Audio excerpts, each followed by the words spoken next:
सभी प्यारे छात्रों का एक बार फिर से स्वागत है और आगे बढ़ते हुए अब हम करेंगे प्रश्नावली 5.1 का प्रश्न 4। तो चलिए सबसे पहले प्रश्न पढ़ते हैं। इसमें दिया है कि निम्नलिखित में से कौन कौन एपी है। यदि कोई एपी है तो इसका सार्वंतर ज्ञात कीजिए और इनके 3 और पद ज्ञात कीजिए। तो यहाँ पे टोटल हमें 10 सवाल दिए गए हैं, जैसा कि आप देख पा रहे होंगे। तो ये जो 10 सवाल हमें दिए गए हैं, इसमें हमें सभी को चेक करना है। ये हमारे सामने केवल एक संख्याओं की सूची है। अब हमें चेक करना है कि इनमें से कौन कौन एपी है और कौन कौन एपी नहीं है। अब मान लो कि कोई एपी निकल आती है। एपी कैसे चेक करते हैं? दो संख्याओं के बीच में अंतर समान होना चाहिए। यहाँ पे जितने भी पद हमें दिए रहते हैं किसी भी श्रेणी में, तो उनके बीच का जो अंतर है वो समान होना चाहिए, तो वो एपी होगी। तो अगर कोई एपी निकल भी आती है तो इनके 3 और पद ज्ञात करना है। जैसे अभी 1 पद, 2 पद, 3 पद, 4 पद है, तो 5वां पद, 6वां पद और 7वां पद ये भी हमें निकालना है। अगर कोई एपी है तभी निकल सकते हैं, अगर कोई एपी नहीं है तो हम नहीं निकाल सकते हैं।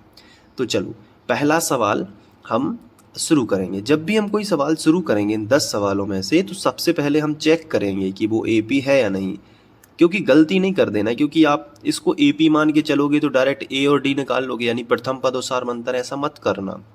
पहले चेक करोगे कि वो एपी है भी या नहीं भी है, क्योंकि इन्होंने कहा है कि यदि कोई एपी है, मतलब निम्नलिखित में से कौन कौन एपी है। पहले तो इन्होंने एपी पे ही सवाल खड़ा किया है कि हमने तो केवल संख्याओं की सूची दे रखी है आपको, अब आप चेक करो कि वो एपी है भी या नहीं भी है।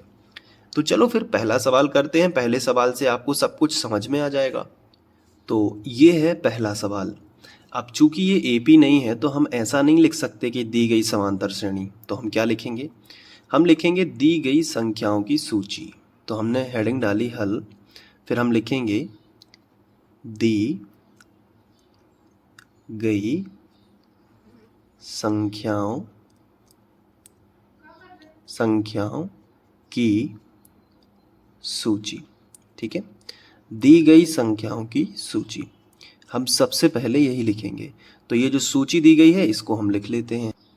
अब हमें चेक करना है ये जो संख्याओं की सूची दी गई है इसमें क्या ये एपी है।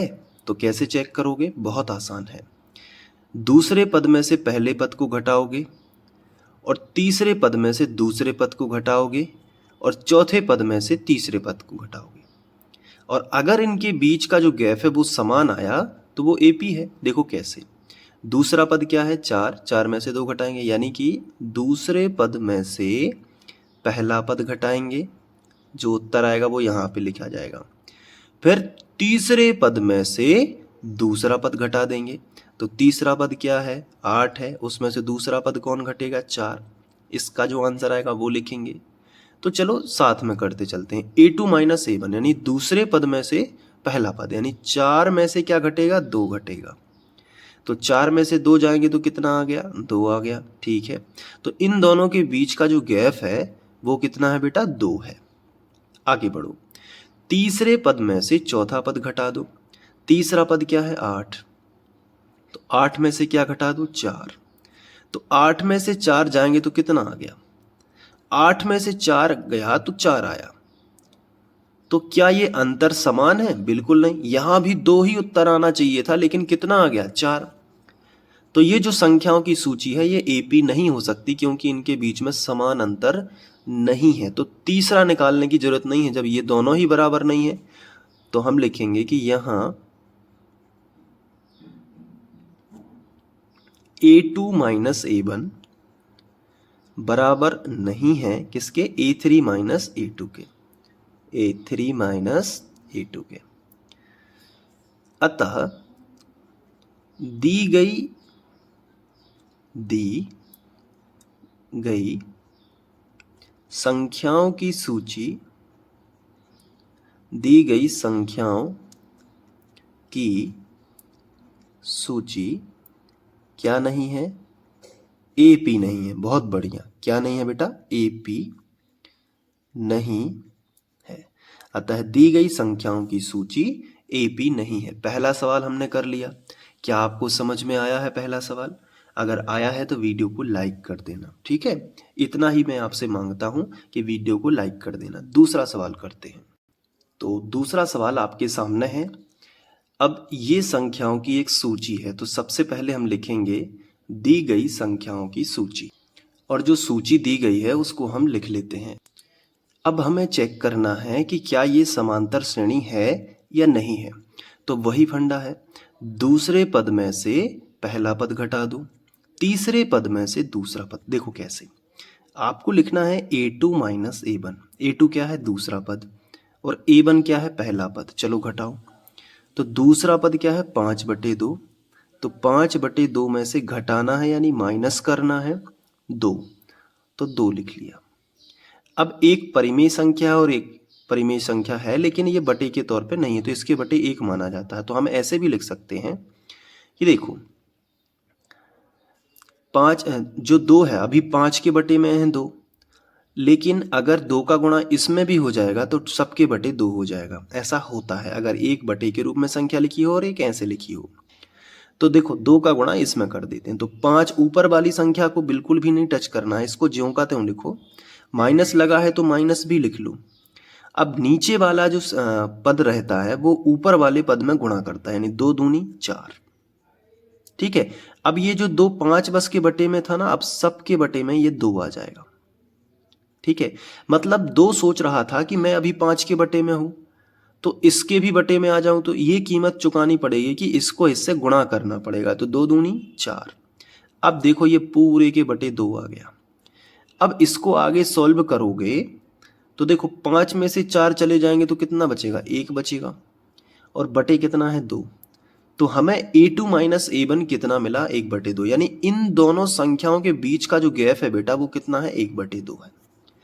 अब हम a3 माइनस a2 कर लेते हैं, ठीक है बेटा? a3 माइनस a2 कर लेते हैं। कैसे क्या उत्तर आएगा वो भी देख लो। तीसरे पद में से दूसरा पद घटाना है, मतलब इन दोनों के बीच का गैप पता करना है कितना है। तो हमने तीसरा पद लिखा, माइनस लगाया और 5/2 लिख दिया। अब वही सिचुएशन फिर से है। मैंने आपको बताया कि एक संख्या बटे में हो और दूसरी ना हो और बीच में प्लस या माइनस हो तो क्या होता है? जो नीचे वाली संख्या होती है वो गुणा करती है इसमें, ताकि सबके बटे लिख सकें। तो 2 तिया 6 और -5 पहले से ही है तो -5, और बटे में कितना आ जाएगा? बटे में आ जाएगा 2। आएगा कि नहीं? तो 6 में से 5 चला जाएगा तो कितना बचेगा? 6 में से 5 जाएगा तो बचेगा 1, और बटे कितना आ जाएगा? 2। ठीक है, तो 6 - 5 यानी 1/2 ये आ जाएगा। तो इस तरीके से हमने ये निकाला। तो ये हमें पता चल रहा है कि इन दोनों के बीच का अंतर 1/2 है, इन दोनों के बीच का अंतर भी 1/2 है। अब इसके बाद हमें ये वाला अंतर भी पता करना है कि चौथे पद में से तीसरा पद घटा दो, तो इनके बीच का गैप भी देखते हैं 1/2 आता है कि नहीं। तो हम करेंगे कि a4 माइनस a3। ठीक है, तो देख लो a4 क्या है? a4 है बेटा 7/2। तो तुमने यहाँ पे लिखा कि a4 अपना हो जाएगा 7/2, और फिर हमने माइनस किया और 3 किया। ठीक है, तो क्या बचेगा? एक संख्या बटे में है और दूसरी संख्या बटे में नहीं है, तो ये 2 जो है इससे गुणा करेगा ताकि इसके भी बटे में आ सके। तो 7 माइनस 3 दूनी 6, और बटे कितना आ जाएगा? 2। तो 7 में से 6 जाएगा तो कितना बचेगा? 1 बचेगा। तो बेटा 1/2 यहाँ भी उत्तर मिला। यानी हम देख रहे हैं कि देखो a2 माइनस a1 का मान भी 1/2 आया था, a3 माइनस a2 का उत्तर भी 1/2 ही था, और a4 माइनस a3 का उत्तर भी 1/2 है। तो हम लिखेंगे कि यहाँ a2 माइनस a1 बराबर है a3 माइनस a2 के, बराबर है a4 माइनस a3 के, जो कि उत्तर आ रहा है 1/2। यानी चारों पदों के बीच का जो अंतर है वो आपका 1/2 है। तो इससे क्या सबक मिलता है? हमें पता चला कि अतः दी गई संख्याओं की सूची एक एपी है। अतः दी गई संख्याओं की सूची एक एपी है, हमने लिख लिया। तो एपी है तो अगले उसको हम ए और डी निकाल सकते हैं, यानी उसका प्रथम पद क्या है। तो प्रथम पद बेटा सीधा सा ही सामने लिखा रहता है, पहले नंबर का पद प्रथम पद कहलाता है। तो ए का मान है 2 और डी का मान है 1/2, क्योंकि सभी के बीच में गैप वो 1/2 ही आ रहा है। तो हम सिंपली यहाँ पे लिख सकते हैं कि जहाँ प्रथम पद ए बराबर आपका हो जाएगा 2 और सार्व अंतर जो रहता है ना बेटा डी, तो डी बराबर कितना हो जाएगा 1/2। आप चाहो तो घटा के फिर से लिख सकते हो, बट गैप 1/2 ही, तो सार्व अंतर आएगा। तो अगले हमें कितने पद ज्ञात करने हैं वो मैंने आपको सवाल में बताया था, हमें 3 पद और ज्ञात करने हैं। तो आप सिंपली यहाँ पे देखिएगा, जैसे ये सवाल है, अगर ये एपी है तो इसके अगले 3 पद हम क्या बता सकते हैं कि यहाँ पे क्या आएगा, फिर कॉमा यहाँ पे क्या आएगा, फिर कॉमा यहाँ पे क्या आएगा, क्या आप बता सकते हो? बिल्कुल। आप ये अंदाज लगाओगे कि 1 2 3 4 पद तो लिखे हैं, तो ये 5वां पद है यानी A5 है, ये छठा पद है यानी कि ये A6 है, और ये 7वां पद है बेटा, इसलिए इसे A7 कहेंगे। तो A5 का सूत्र मैंने आपको बताया है। A5 का सूत्र क्या होगा? A5 का सूत्र होता है A + 4D, और A और D दोनों के मान पता चल चुके हैं क्योंकि ये एक AP है, तो हम निकाल लेंगे। A6 का मान क्या होता है? A + 6 में से एक गया 5D, और 7 का क्या होगा? A + 6D। ये फॉर्मूले आपको पता होने चाहिए। मतलब आप कोई सा भी, जैसे किसी ने कहा कि चलो 22वां पद बताओ, तो सीधा सा ए तो रहेगा, और 22 में से एक गया, कितना बचा? 21 और डी। मतलब जो भी पद पूछा है उससे एक कम ही रहता है डी, और ए फिक्स रहता है। जैसे 5वां पद है तो 5 से एक कम डी हो गया 4D, और ए फिक्स रहेगा, ए सब में फिक्स है। जैसे 6 बोला तो 5D हो गया, 7 बोला तो 6D हो गया। तो इसी तरीके से हम अगले 3 पद निकाल सकते हैं। तो A5 निकालेंगे, A6 निकालेंगे और A7 निकालेंगे। तो हम यहाँ पे यही लिखेंगे, अतः AP के अगले 3 पद तो कौन कौन से होंगे? सबसे पहले मैंने आपको बताया ना A5, तो A5 क्या हो जाएगा? A5 A + 4D, या यहीं पे लिख दो, ठीक है। अगले 3 पद A5, A6, A7, ठीक है। तो A5 का फॉर्मूला लगा दो, ये यहाँ पे मत लिखो, एक साथ हो जाएंगे सभी सॉल्व। A5 क्या है? तो आप कहोगे सर A5 है A + 4D है। इसके बाद अगर कहें कि A6 तो आप कहोगे A + 5D हो जाएगा, और अगर A7 है तो A + 6D हो जाएगा। मान रख दो बस। कैसे करोगे? A का मान कितना है? 2 + 4, D का मान कितना है? 1/2। इसी तरीके से A यहाँ पे कितना है? 2 + 5, D का मान कितना है? 1/2। इसी तरीके से A का मान कितना है? 2 + 6, और D का मान कितना है? 1/2।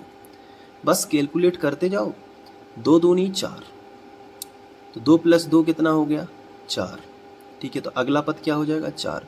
यहाँ 2 कट नहीं रहे हैं, तो क्या आएगा? 2 + 5 × 5/2, और यहाँ देखो 2 तिया 6, तो 3 से कट गए, 2 ऊपर नीचे के कैंसिल हो सकते हैं, ठीक है। तो 2 तिया 6, और 2 और 3 5। तो अगला क्या होगा? 4,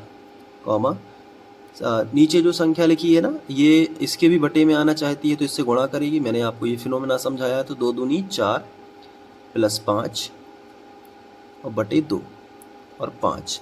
तो इसको ऐसे भी लिख सकते हैं कि 4, 5 और 4 9/2 और 5। तो अगले 3 पद होंगे 4, 9/2 और 5, यही आंसर आ जाएगा। तो ये सवाल हमने दूसरा सवाल भी आपके सामने किया। आई होप आपको ये भी समझ में आ गया होगा। अगर आ गया है तो स्क्रीनशॉट ले लो इसका, शुरू से, यहाँ से शुरू करना है, ठीक है।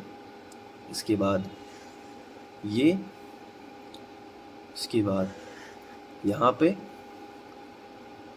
और इसके बाद यहाँ, ठीक है। तो ये सारा कुछ अच्छे से लिख लेना। अब तीसरा क्वेश्चन खुद से करके देखना, नहीं बनेगा तो मैं करवा रहा हूँ। तीसरा, चौथा, पांचवा ये सब अच्छे से करके देखना। नहीं बनेगा तो मैं आगे के वीडियो में करवा ही रहा हूँ, तो आप उनको देख सकते हो। और ऐसे ही वीडियोस देखना चाहते हो तो प्लेलिस्ट चेक कर लेना, ये यूट्यूब पे सर्च करना फ्री ऑनलाइन कोचिंग, तो वहाँ पे आप चैनल पे पहुँच जाओगे तो सारे वीडियोस आपको बिल्कुल फ्री में मिल जाएंगे। चलिए आगे बढ़ते हैं, नेक्स्ट वीडियो लेक्चर करते हैं। Thank you.